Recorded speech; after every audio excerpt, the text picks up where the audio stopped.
Kita beralih ke informasi lain, Saudara. BPJS penerima bantuan iuran atau PBI dinonaktifkan. Sejumlah pasien tidak bisa mendapatkan pelayanan kesehatan. Bahkan seorang warga peserta BPJS Kesehatan PBI terpaksa membayar secara mandiri saat mengetahui kartu BPJS Kesehatannya tidak bisa digunakan saat berobat.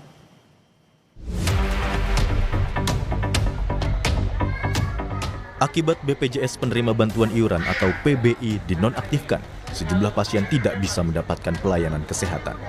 Sebelumnya, Meni, pasien penerima bantuan iuran atau PBI jaminan kesehatan, terpaksa pulang kembali ke rumah dan tidak bisa berobat di rumah sakit umum daerah karena BPJS PBI miliknya dinonaktifkan. Meni mengaku tidak tahu jika BPJS PBI sudah dinonaktifkan sehingga tidak lagi bisa menerima jaminan kesehatan. Meni pun harus menunggu waktu agar BPJS PBI miliknya bisa diaktifkan kembali. Pas sekarang mau berobat, sebulan sekali berobatnya, nggak aktif, Pak. Rumah kebanjiran, Pak. Jadi tadi kaget nggak mau dengan dinonaktifkan itu? Nggak aktif deh, tadi tuh iya, pasti iya. Bulan depan masih aktif, bulan depan. Ya mau diaktifkan, Pak, iya.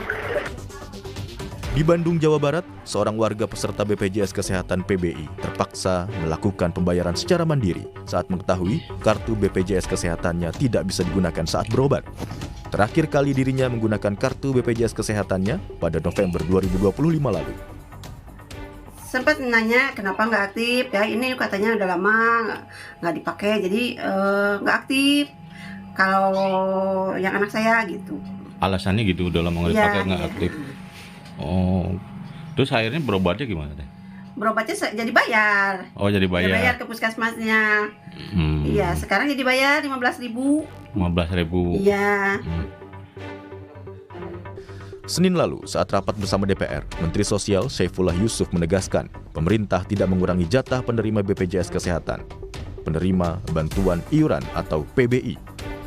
Namun, Mensos mengakui masih banyaknya persoalan salah sasaran dalam program ini. Mensos bilang, sebanyak 54 juta penduduk yang berhak belum menerima PBI. Untuk itu, Kementerian Sosial akan melakukan perombakan dalam penyaluran penerima bantuan iuran jaminan kesehatan agar tidak ada lagi yang salah sasaran. Bansos maupun subsidi sosial itu tidak tepat sasaran.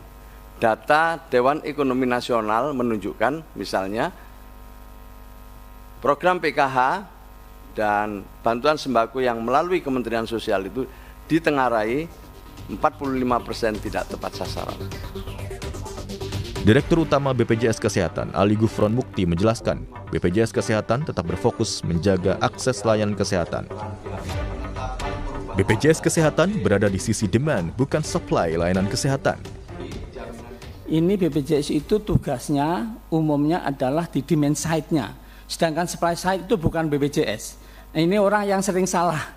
Jadi supply side itu contohnya dokter, vaskes, terus masalah obat, masalah alat kayak gitu, itu bukan BPJS.